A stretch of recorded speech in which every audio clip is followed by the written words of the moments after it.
Señores, hablemos de un tema un poco más preocupante. El azúcar. Hablemos del azúcar y la adicción al azúcar. Señor. Y hablemos de vigorexia, porque adicción al deporte. Hay deportes adictivos y eso es vigoréxico. Bueno, hay un ranking de deportes. Es vigoréxico. Sí, Nosotros... Hay dos rankings. Hay uno más exacto que otro. Bueno, pues vamos a hablar con Juan José Rosselló y con Richard Marín sobre la adicción al azúcar. ¿Qué que tú eres? Bioquímico. Y Richard es médico deportivo, nutriólogo y médico deportivo. Hablemos de la adicción al azúcar. Corrígeme. Yo escuché siempre decir que hay una similitud en la molécula del azúcar y la molécula del alcohol, particularmente la del ron. Evidentemente el ron es de caña, correcto, la caña es de azúcar, pero hay una molécula parecida, tú dices que con la cocaína también. Con la cocaína, el mismo efecto en el área Coumadin del cerebro ocurre también con el azúcar. Entonces, ¿es adictivo? De hecho, sí. El azúcar es adictivo. Es adictivo, está demostrado en estudios de laboratorio. Por ejemplo, una de las grandes trabas de que se diera a conocer al público el estudio y del problema que esto creaba fue la industria alimentaria. Kraft, por ejemplo, Oreo y Kellogg's, en un momento determinado, cuando sale la información en el 2003, ya el doctor Phyllis Collins, que fue director de la OMS para nutrición, hizo unos reportes sobre el impacto del azúcar y las enfermedades crónicas no transmisibles, refiriéndose a que no solamente era un tema de caries, como hasta el momento se decía, lo que decían el azúcar no, produce caries, pero nunca le atribuyeron al tema de la obesidad. Y esto, cuando él empieza a indagar, incluso se le vetaron los estudios, porque parte del trabajo que le pidió la OMS es que demostrara con estudios que en verdad el azúcar tenía ese problema. Cuando él lo demuestra, que lo manda, lo minimizaron, porque había mucho lobismo a nivel del gobierno de Estados Unidos y de Europa. Y de las marcas. Lógicamente, eran lobistas de las marcas que hacían que no se atacara el azúcar, relacionado con diputados, gente del área y de sanidad incluso. De hecho, la EFS, que es la que tiene que ver con la industria alimentaria, por ejemplo, en Europa, llegó a tener miembros de ellos que protegían la industria del azúcar. O sea, eso se llegó hasta en estos días, por ejemplo, donde la industria del refresco llegó a convencer a muchos científicos, yo incluso fui parte de eso, donde hablábamos de la actividad física, que realmente sabemos que la actividad física ayuda con la obesidad y lo demás, pero el enfoque final que ellos querían darle era que con el ejercicio tú podías consumir azúcar y aún así perder peso. Sí. Y realmente eso no es así. O sea, realmente el impacto del ejercicio ayuda a que tú puedas mantenerte en un buen peso y las condiciones de salud que hemos hablado varias veces en este programa y en otros lugares, pero realmente tú no puedes desligar la alimentación de la actividad física. O sea, van de la mano. Claro. O sea, tú no puedes decir a la gente, come lo que tú quieras y hace ejercicio. Yo hago ejercicio para comer. Sí, pero que eso es como dice mucha gente también. Mucho lo decimos muchas veces, claro. Yo hago ejercicio para poder comer, claro. De hecho, pero tienes que tener cuidado qué comes, o sea, la cantidad que comes, y la idea era minimizar. Le pongo un ejemplo. En el año 94 se empezó hacia la industria empezó a decir, la gente tiene que consumir más líquido, pero no especificaban qué. Cualquier líquido. Igual daba beberse un refresco, beberse una botella de agua, beberse un jugo. Entonces dijeron, no, es beber más agua. Y entonces fue corrigiendo a medida que se fueron reportando los estudios. Bueno, pero resulta que el agua no te da nutrientes, por lo menos el agua que nosotros consumimos. No te da minerales, más que nutrientes, no te da minerales. Lo que es la moneda energética del organismo, que es... ¿La qué? La moneda energética del organismo lo da un proceso bioquímico, como sabe Juan José, que es la parte del ATP, que es energía, y eso es azúcar. O sea, en forma de, pero no el azúcar que agregada que tenemos. Okay. Tú tienes azúcar de la fruta, tú tienes azúcar de los vegetales, ciertos vegetales que tienen esos azúcares. Ellas no me lo quieren creer cuando yo digo que la lechuga tiene azúcar. Sí, y pero claro, y la cebolla tiene azúcar, y los pimientos tienen azúcar. Ahí la pregunta del todo paciente, lo rojo tiene azúcar. Entonces yo no voy a consumir azúcar, no necesariamente, no. Pero no voy a consumir azúcar, bueno, no como tú la ves de manera física, pero y ni hablar de la industria ya el azúcar oculta en los alimentos refinados, que tienen muchísima también. Pero en conclusión a tu pregunta es que sí. ¿Dónde se establece esa adicción? A nivel cerebral, o sea, pero desde chiquitico. Niño, claro, desde niño tuve los comerciales. ¿Tú has tratado de ver uno de los juegos que usan en las iPads los niños, por ejemplo, que son gratuitos? Candy fulano. Los comerciales son todos de dulces. Los comerciales que se le cuelan dentro del programa que los niños tienen acceso a ver de manera gratuita, todos tienen comerciales entre un juego y otro, es de consumo de azúcar. Los comerciales, por ejemplo, de cereales, los comerciales de galletas, todo esto, las escuelas, tú vas a la cafetería de las escuelas y yo te diría que el 70% de los productos son azucarados. O sea, y no hay controles. Pero ¿cómo tú puedes hablar de adicción al azúcar? Adicción, claro. Una de las cosas que pasa cuando los pacientes hacen dieta, que eliminamos los azúcares, por ejemplo, es que la ansiedad que tienen, más que por la cantidad de comida que tú estás agregando, es que no hay nada dulce. Que no hay nada dulce. La agresividad que da cuando te quitan el azúcar. También, de ahí que el mal comido no piensa. Por ejemplo, hacia el azúcar que dicen eso. Yo tengo una pregunta para Rosselló. ¿Cuáles pudieran ser las consecuencias a nivel químico de nuestro cuerpo de ese exceso de azúcar? O sea, me explico. Puede que exista un desbalance, no obviando diabetes y demás enfermedades, sino químico. O sea, el exceso de azúcar, ¿existe la forma de que nos produzca una descompensación? El asunto con esos estudios es que tienen limitaciones, como todos los estudios en sí. ¿Cuáles son las limitaciones? Depende de quién lo mande. Que tú no consumes el azúcar de manera aislada. Ah, sí, claro. Tú no te sientas con una cuchara de azúcar. Tú nunca, cuando te has sentido deseo, déjame ir a comprar una funda de azúcar blanca. No. Como tú sentirías, por ejemplo, de la cocaína. No, es de la comida chatarra, como le dicen. Voy un momentito que tiene al boletín. grasas, Ya vengo, voy al boletín. Que tiene que...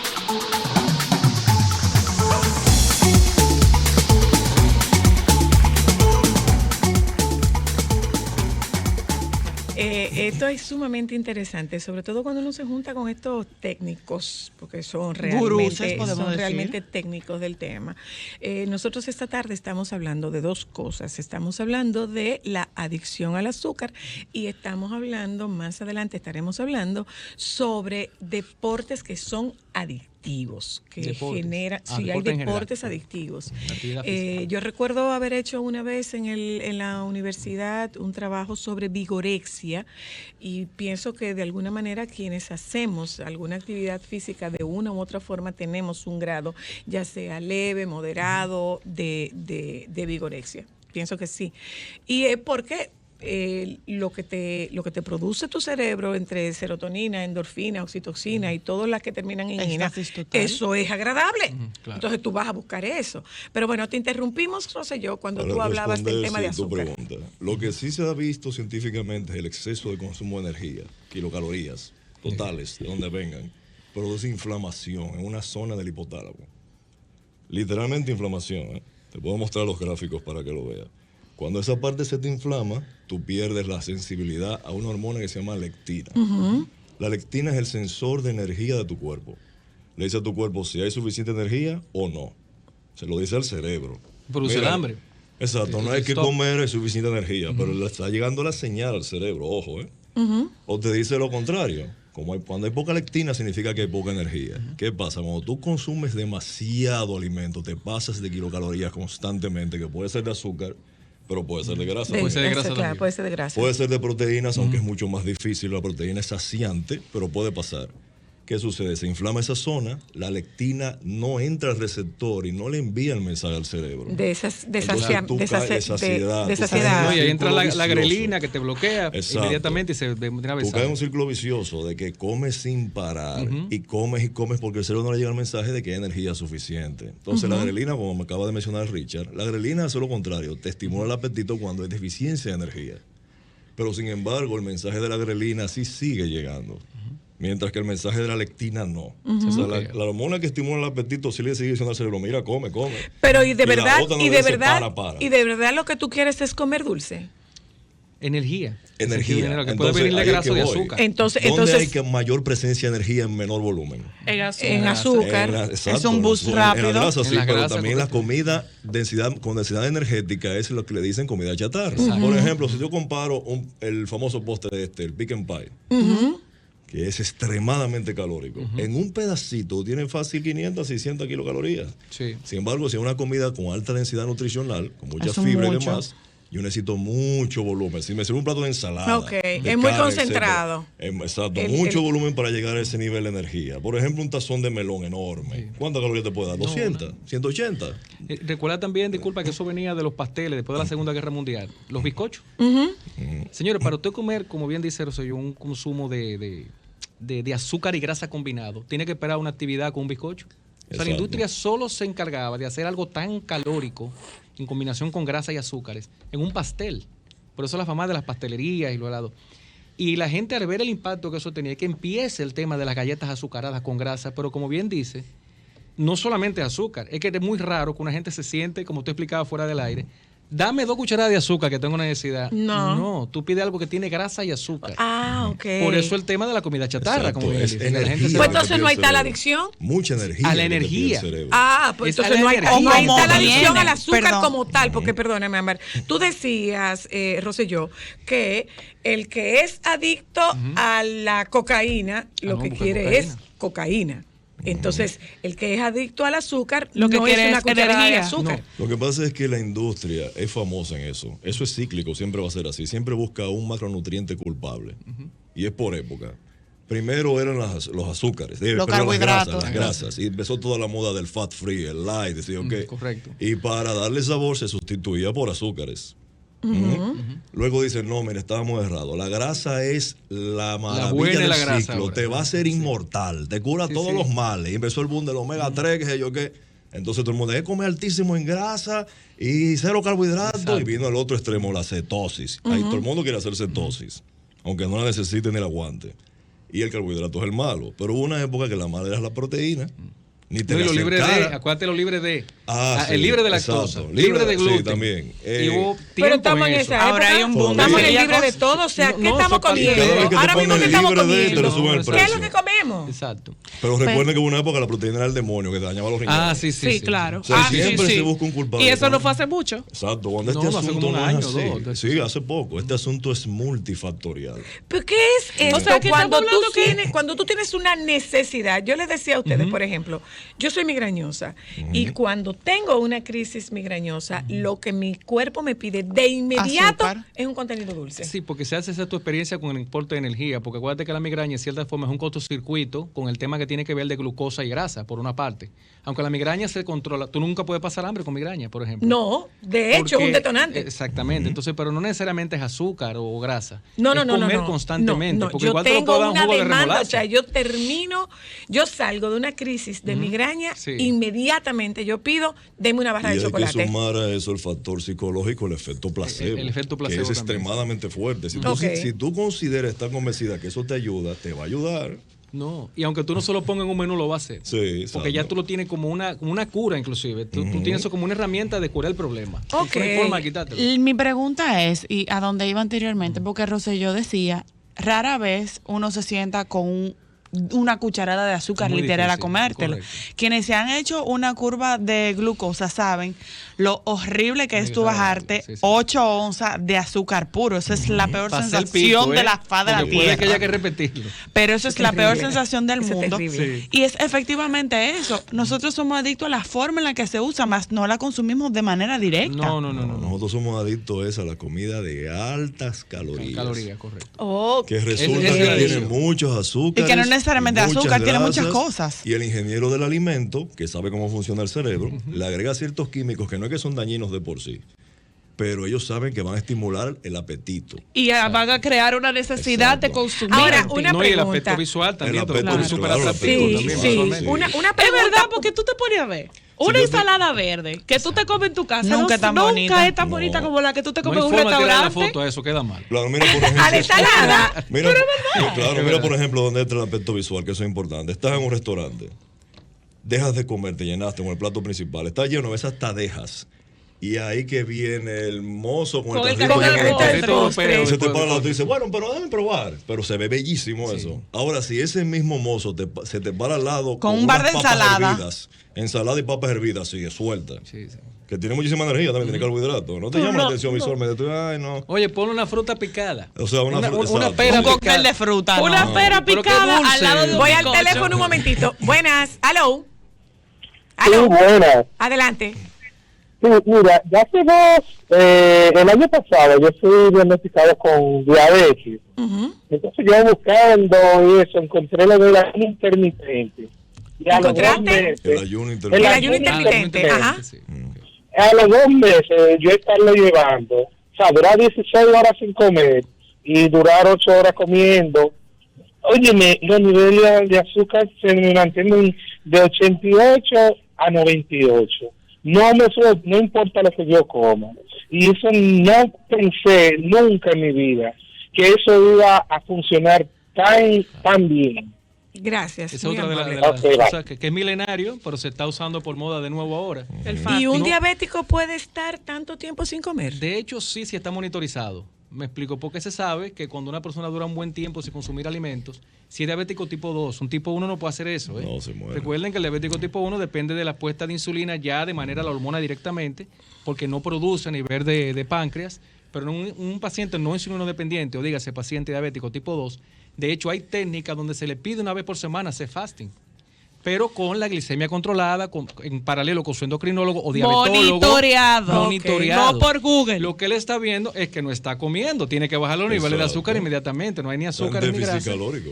Exactamente, entonces él sin monitorización alguna, y eso es un poquito peligroso porque la poquita que pudiera estar produciendo... Una cosa, ¿eso es un poquito peligroso o eso es peligroso? No es peligroso, Pues si no es monitorizado, poquito. Es peligroso. Si no es monitorizado, es correcto. No usemos el poquito. Por eso digo que lo que por eso dices que nosotros tenemos que aprender y tener la cultura, señores, de ir donde los expertos, que son los doctores. Nosotros no podemos googlear una opción. Solo el 17% va a un chequeo general sin dolor en este país, según Salud Pública. Bueno, pero no es solamente médico. Tú sabes que la puerta de un consultorio de un psicólogo nada más se cruza cuando la gente está en crisis. Venimos. Sí, así mismo. Dicen que eso. Los programas de comerciales siempre son súper interesante. Una cosa, ¿es de verdad que acelera el azúcar por los niños? ¿Le diste azúcar? No va a dormir. ¿Es de verdad que acelera? Bueno, es un tema, como bien decía de energía. Tú le estás dando una carga de energía a una persona que debe ir a la cama. ¿Qué va a hacer el niño? Pues es hiperactivo. Y puede ser una bebida gaseosa con mucho azúcar, pero igual tú lo sientas aunque se metaboliza lógicamente más lento, con una gran cantidad de grasa, más el azúcar, lo mismo te va a pasar. O sea, es energía que le está dando al niño. Atención. ¿Entiendes? Eso es el azúcar, es la energía que contiene. Hablemos, por favor, hablemos sobre deportes adictivos. Decíamos que, dice tú, que hay 2 rankings. Hay 2 rankings. De Uno se adictivos. llama el EAI, que se considera el más exacto. Vamos a decirle el que tiene menos rango de error. Okay. Vamos a llamarlo así. No es el más exacto, porque todavía no son exactos, porque depende de la población que se analizó, etcétera. Y el otro es el EDS.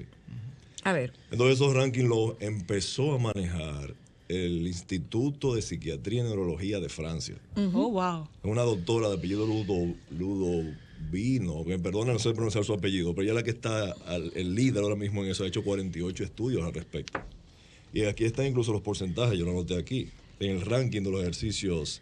Por ejemplo, el más adictivo son los de endurance, con un 14.2% de las personas que lo practican. O sea, cardiovasculares, correr, nadar, los triatletas tienen un alto índice de adicción. Exacto. Por las horas que tienen que practicar. 14.2%, pero eso es poco, no, espérate. Los practican millones de personas. Depende de qué población tú te estás refiriendo. Aquí hay 60.000 corredores registrados en SDQ. Wow. Solo corredores. Y hay más ciclistas que corredores. Bueno, señores, y miren lo que pasó con coronavirus y Japón. ¿Cuántos corredores había convocados para el maratón?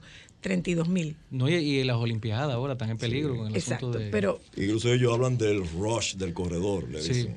Que es cuando tienen toda esa adrenalina en la nube, esas endorfinas que liberan, se hacen adictos a esa Mira, lo del corredor es tal que se van con fracturas a correr. Sí. De la adicción en positivo que crean. Se ponen medicamentos para poder concursar. Se medican y van, o sea, no hay forma. Y van, se dan un shot de cortisona y dale para allá, que yo no estoy sintiendo nada. Exacto. Y como bien tú sabes, la mayoría de ellos no tienen un equipo multidisciplinario al lado. No tienen un psicólogo deportivo. Ellos arrancan a correr y le dan para allá. Es por lo que llamamos percepción de esfuerzo. No hay un chequeo de VO2 max, nada. No hay un chequeo de capacidad aeróbica, nada de eso. En la mayoría de los casos, hay otros que no, pero no es la mayoría. O sea, que si una persona tiene una adicción y encima no conoce el cuerpo, es una muerte súbita fácilmente. Claro. Que ha pasado. Seguimos con ese ranking. Luego le siguen las personas que practican un deporte donde hay una pelota envuelta. Ahí está el básquetbol, el béisbol, fútbol. Esa llega al 10.4% del practicante en el ranking. Después le sigue los ejercicios centrados en el fitness y la masa muscular. O sea, CrossFit, levantar peso para hipertrofia, fisiculturismo, etc. Que mira que el que no sabe eso cree que es al revés. Sí, cree que es la gente de los gimnasios. Es más adicta a las otras cosas. No, lo que están haciendo outdoor son más adictos. Sí, porque aquí es que entra el asunto de la vigorexia. Las personas que practican fisiculturismo y cosas de hipertrofia. Ahí está lo vigoréxico. Más vigoréxico hay que los otros y tienen una falsa percepción de su Por supuesto, físico. hay un tema de Sí. dismorfia. Sí, A ese nivel hay un tema de hecho, son dismorfia. tratados por Nunca es psicólogos, suficiente. No es cualquier psicólogo, son psicólogos que trabajan trastornos de la imagen. Claro, por supuesto que sí. manejarlo. Claro de que hecho, sí. ellos se ven flacos al Sí, espejo. sí. Y piden más, y Siempre se piden ven más, y flacos. piden más, y Fíjate piden más. que un corredor no está mucho en el peso, en velocidad y distancia. Exacto. Mientras que tú En le preguntas a un retos, bodybuilding, su propio- es el tema cómo se ve físicamente. Sí, cómo sí, va es la, vestido, es la composición. En Es la romper sus composición propios y récords. En En esa récord, composición exacto. corporal, el fisiculturista y el que compite en fisiculturismo lleva el cuerpo a unas condiciones verdaderamente extremas. Y ahí Extremas, estamos sí, hablando sí. de adicción. Sí. Es Incluso adictivo, ¿eh? todavía en esa forma física anda preguntándole a su gente que cómo se ve, que si se ve bien. Ah, si él no lo sabe, no tiene la Sí, no lo percepción sabe, clara. no tiene la percepción Sí, exacta sí. de cómo está y se siente flaco. Y si uno lo quiere ver traumatizado, Dile que está flaco. pues le dice, pero tú eres como flaco. ¡Uy, Para que tú lo muchacho! O Yo lo he asimétrico. visto. O asimétrico. Asimétrico. Mira, tu espalda no concuerda con tu pierna. Sí. Quedan, oye, pero es un Sí, gol. sí, Le trabaja, pero fuerte. Una Sí, pregunta, sí, sí, sí. Rosselló. Sí. El que en los gimnasios hayan tantos espejos, ¿incide en eso? Eso empezó por el asunto de mantener la concentración en el músculo, la contracción muscular. El tú verte la haciendo el condición ejercicio. neuromuscular, el tú verte, la contracción. No, y el la entrenador, cosa. que el entrenador Exacto, pudiera el ver también las entrenador, posiciones. exacto. Ajá. Eso empezó con eso, pero luego se fue tergiversando de que me veo bien. Pero me mira, la hacen verdad es una selfie, cosa, cuando dame tú, que yo la verdad es qué. una cosa, cuando tú, yo particularmente cuando hago ejercicios de parte superior, me gusta mirar el Sí, espejo. eso motiva. sí, Por un lógico. tema, no es ni siquiera por motivación, es para saber si yo estoy De la cumpliendo con el posición. tema de la postura. Sí, la si- biomecánica, si- que ahí la ven, exacto, ven los es movimientos. por un tema de eso, particularmente si yo estoy haciendo hombro, tríceps, bíceps, a mí me gusta verlo, me Se gusta supone ver que el ahí fue que empezó el asunto. Luego fue que se tergiversó el asunto de la selfie. y para entonces las comienza el redes. culto. Ajá. Exacto. Ok, seguimos con ese Luego ranking. siguen los ejercicios que tienen que ver con pesas también, pero que son enfocados en el poder y la fuerza. O sea, como la halterofilia, el powerlifting. Levantamiento. Levantamiento de pesa. Y esa llega a 6.4%.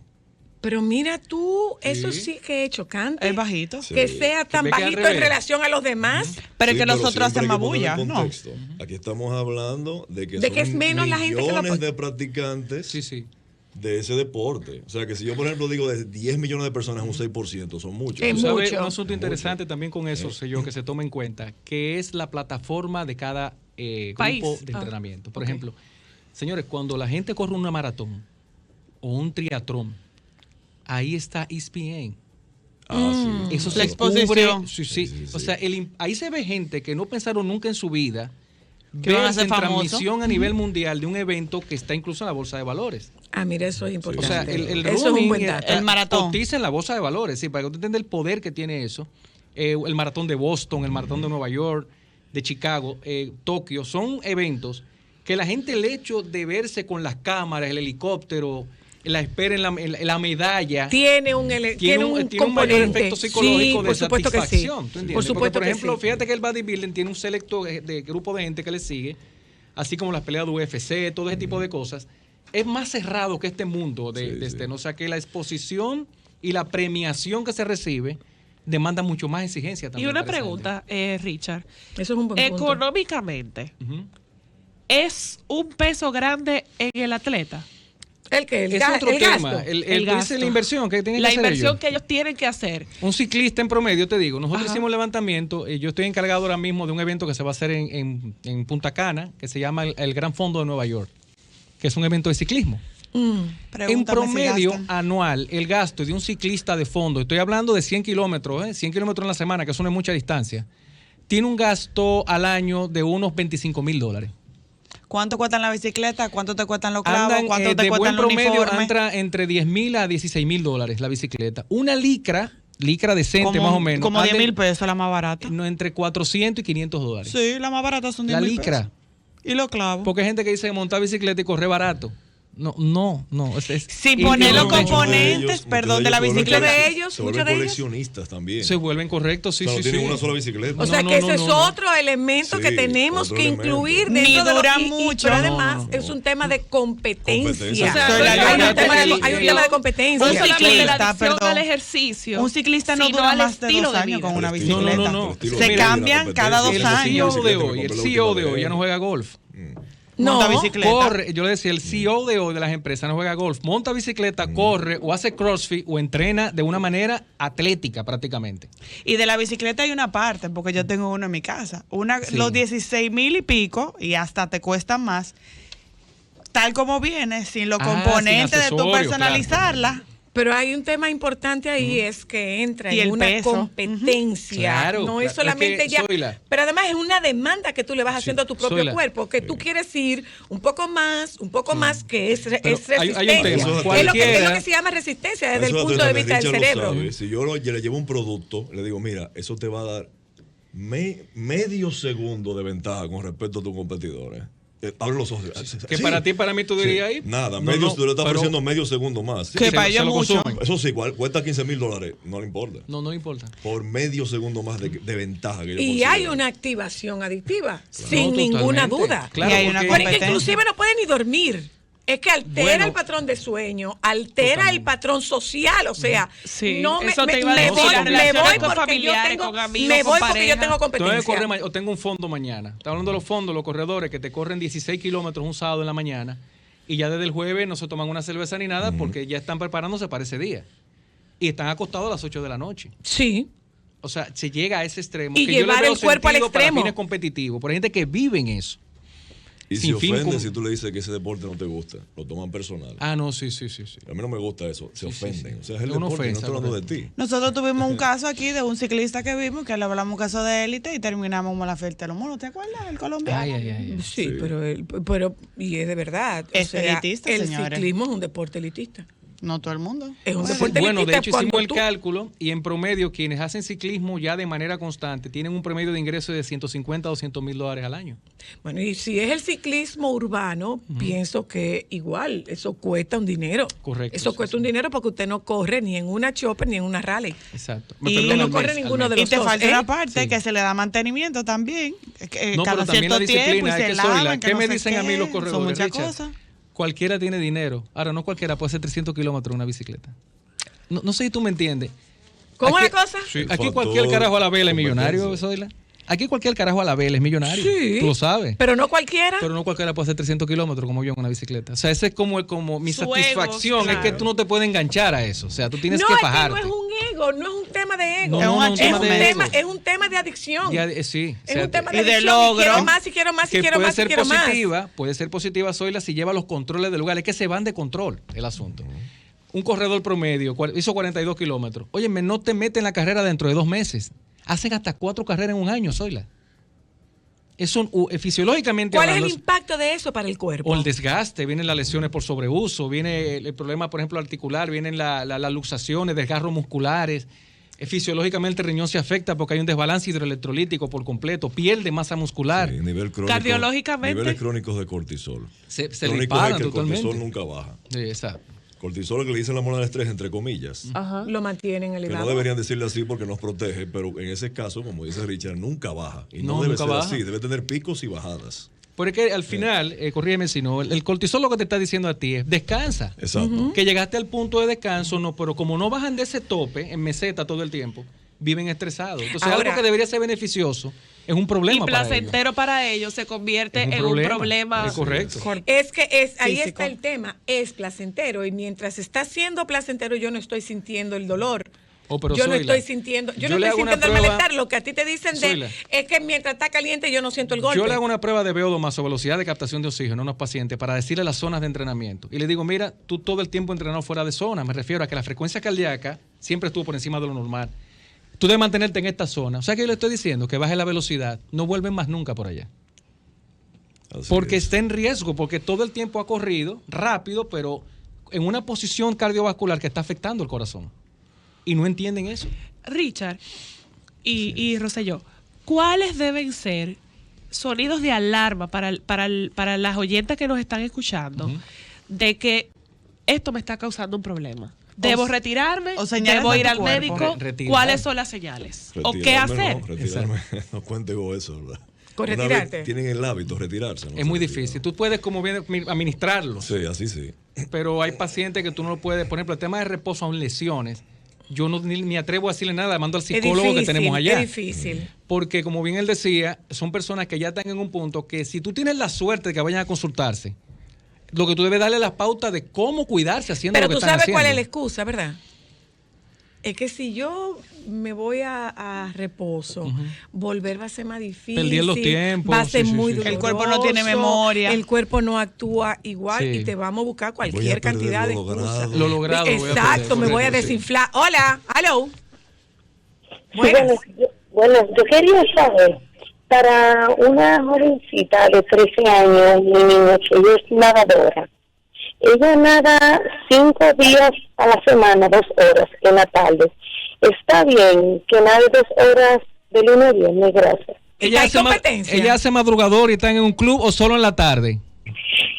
Ella está solo en la tarde. El entrenador quiere que ella también lo haga de madrugada. Sí. Pero para mí sería demasiado esfuerzo por cuestión del transporte. Con 13 años. Sí, bueno, yo tengo niños de 6 en calidad de paciente, sí. O sea, si es competitivo y tiene ya más de 2 años en la actividad, normalmente la edad deportiva de estos jovencitos empieza a los 6 años de edad competitivo. Tengo de 4 incluso. El problema es que si hay un madrugador que es a las 4:30 a 5 de la mañana antes de ir a la escuela. Y de hecho las comidas se le preparan la noche antes. Es un esquema local de entrenamiento que se tiene. Y no 2 horas, 3. Si tiene la alimentación adecuada, la niña, si está guiada por un técnico, hay muy buenos técnicos en el país. Le puedo mencionar unos cuantos que están en los diferentes clubes. Los clubes están invirtiendo, señor, en buenos entrenadores de natación. Pero 3 horas diarias, 5 veces a la semana, eso no es too much. De hecho, es poco. Depende, para un nadador élite, para un nadador ya en competencia. Eso es mucho para ti. En in-season, o sea, en pero para 6 competencia. años, 4. Lo que pasa es que depende cuál es el resultado que se quiera lograr. Y mi preocupación es que esté en manos de profesionales, que sea de verdad un entrenador de natación de jóvenes, y que alguna parte nutricional se esté llevando a cabo, pero sí es normal el tiempo que le están agregando a la niña. A propósito de tiempo, se nos ha terminado el tiempo. Cool. ¿Para quién no quiere el tiempo? Era la mamá, porque debe ser difícil levantarse a las 4:30 de la mañana. Pues a esa hora lo llevan esas madres religiosamente, esos niños. Sí. Gracias, Richard, gracias, Rosselló, que han estado con nosotros esta tarde. Préstele atención a lo que nosotros hemos tratado en el programa en la tarde de hoy. La verdad es que se siente rico cuando tú terminas como un medio reventado y que tú vas y te da una duchita así, eso se siente rico. Hay un dolor que es placentero, ese dolor del entrenamiento es placentero y quien diga que no, está hablando mentira. Richard Rosselló, muchísimas gracias por estar con nosotros, nos juntamos con ustedes mañana. Quédese por favor con los compañeros del Sol de la Tarde.